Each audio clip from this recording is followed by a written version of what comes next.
A design is not production ready because the normal packet walk succeeds. It must remain within explicit limits during failure, overload, restart, and change while preserving tenant boundaries. The rejected assumption is that redundancy features and vendor scale numbers form an assurance case. They do not. The core learning is this: every production claim needs a measurable budget, a repeatable test, negative evidence, an owner, and a rollback. Resilience, isolation, scale, persistence, and change safety are one acceptance contract, because each can invalidate the others.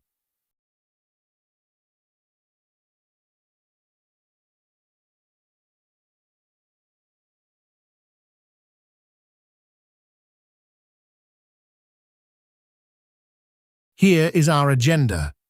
We shall turn failure behavior into a timed contract. We shall define isolation as positive and negative root, state, and packet evidence. We shall bound control plane, forwarding, and replication scale. We shall set convergence, loss, and resource budgets.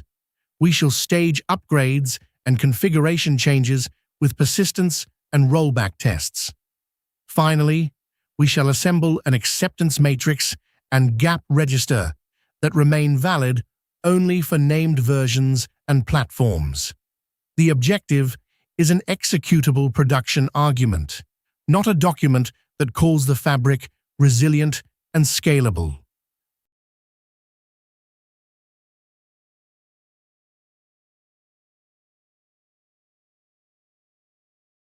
Write each claim as a testable contract. Scope names the tenants, services, nodes, and traffic class.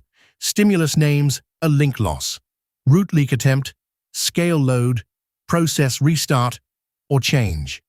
Expected state identifies routes, next hops, filters, and packet paths.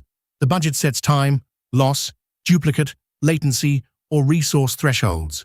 Negative outcomes name what must not occur. No cross-tenant import, no stale VTEP, no BUM loop, no unrelated flush, and no uncontrolled restart. Add an owner and evidence location. Words such as fast, seamless, isolated, and scalable are rejected unless replaced by these fields.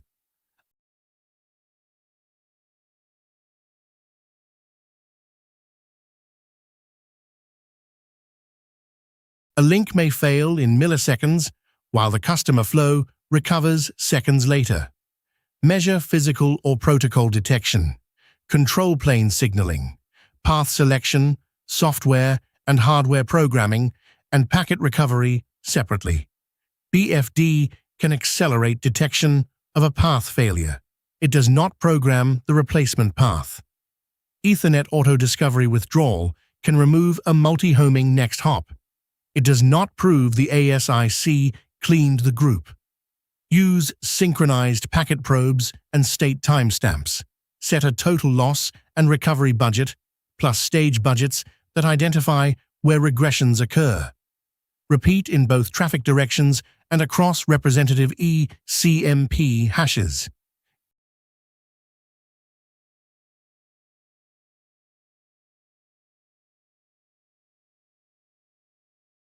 BFD and graceful restart answer different questions. BFD detects that a forwarding path is no longer usable and drives rapid invalidation. Graceful restart retains routes, while a control plane peer restarts under the assumption that forwarding continues. Combining aggressive failure detection with route retention without a clear contract can preserve stale state or cause unnecessary churn. For each session and address family, state which failure is being detected, whether forwarding survives a restart, how long stale routes may remain, and what aborts retention. Test process failure, forwarding failure, and complete device loss separately. Their safe actions are not identical.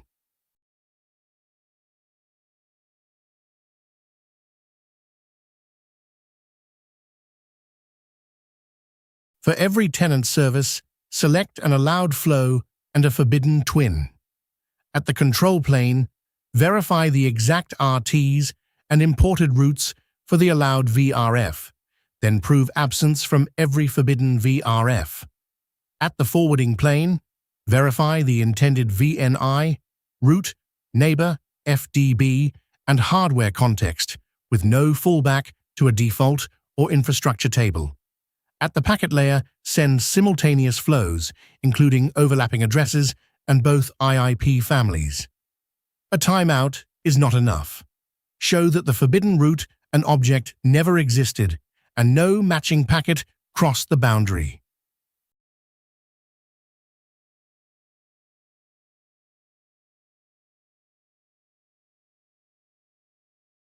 evpn scale has several independent dimensions. BGP holds peers, paths, route distinguishers, and multiple route types. The forwarding plane holds IP routes, MACs, neighbors, tunnel next hops groups, and filters. Ingress replication multiplies BUM copies by remote membership. Multi-homing adds Ethernet segments, DF state, and alias paths. The operating limit is the first constrained resource, not the largest vendor headline number. Build a dimensioned model per leaf, route reflector, border, and ASIC. Include transient double occupancy during churn or upgrade and headroom for recovery.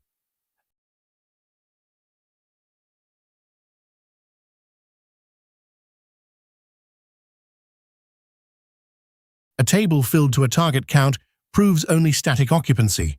Production load has a shape, tenant distribution, prefixes per VRF, MACs per VNI, remote VTEPs, next hop group width, BUM rate, and update bursts.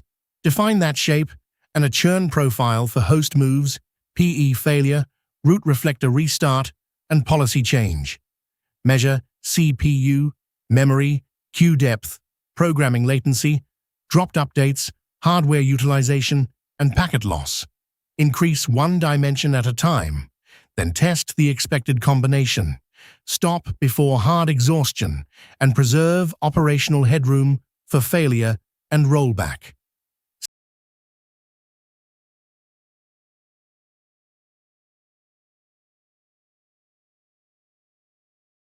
Set budgets before the test.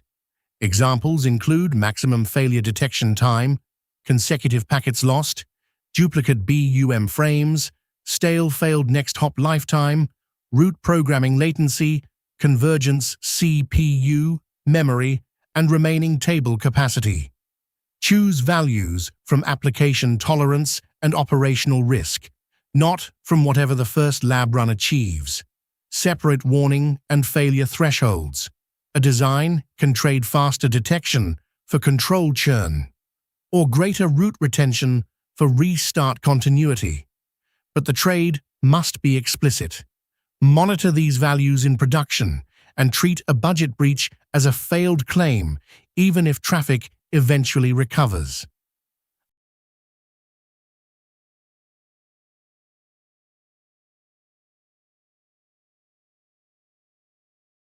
A safe change begins with rendered configuration, schema, dependency, and capacity validation. Apply it to one node or isolated lab, then one canary tenant, then one redundancy group, preserving a healthy peer and an explicit rollback path. At each stage, run control plane, forwarding, packet, failure, and negative isolation gates. Observe for a defined soak period. Do not expand after an unexplained warning merely because traffic passes. Changes to RTs, VNIs, DF algorithms, or route policy can have fabric-wide effects, so calculate affected objects and expected withdrawals before execution. Freeze unrelated automation during the critical stage.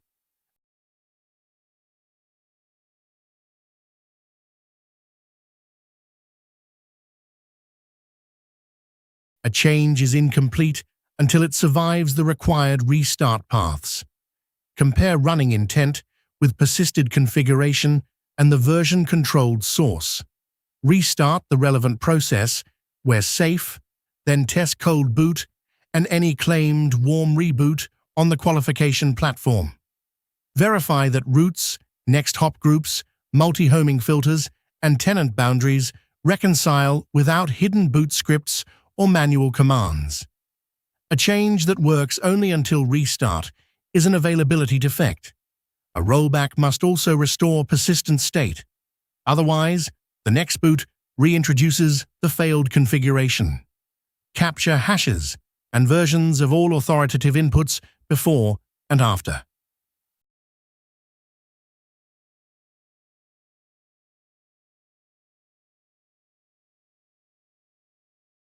Define rollback before execution. State the automatic or human trigger, decision owner, maximum decision time, exact reverse action, and whether stateful data needs preservation. Test rollback from both a clean canary and a partially applied change. Verify that withdrawn roots return or new roots leave as expected. Software and hardware objects converge. Packet service recovers within budget, and persisted configuration matches the restored version. Beware irreversible schema or image changes and root churn that outlives the command reversal. If rollback cannot meet the outage budget, the forward plan needs a different staging or maintenance window.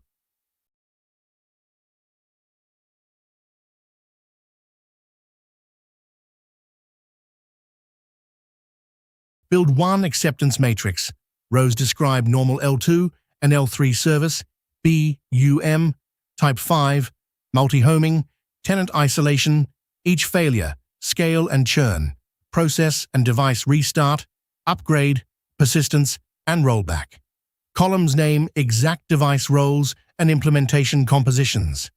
Each cell records the test version. Result, evidence bundle, reviewer, known limitations, and revalidation date. Blank means unqualified. A passing earlier release does not automatically cover a new FRR, kernel, SAI, or ASIC build. The matrix is both a release gate and a map of residual risk.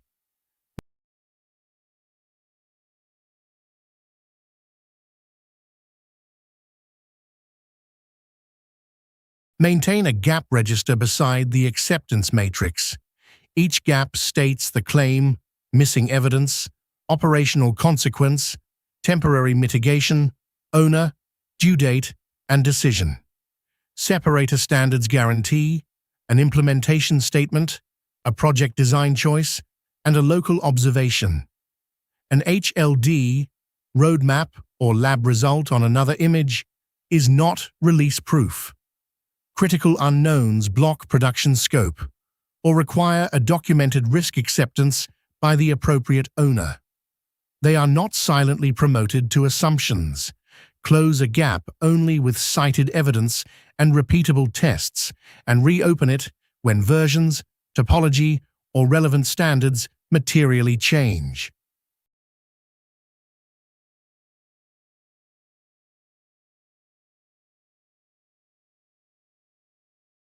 The core learning is this: a production design is complete only when its failure, isolation, scale, and change claims have explicit budgets and repeatable tests.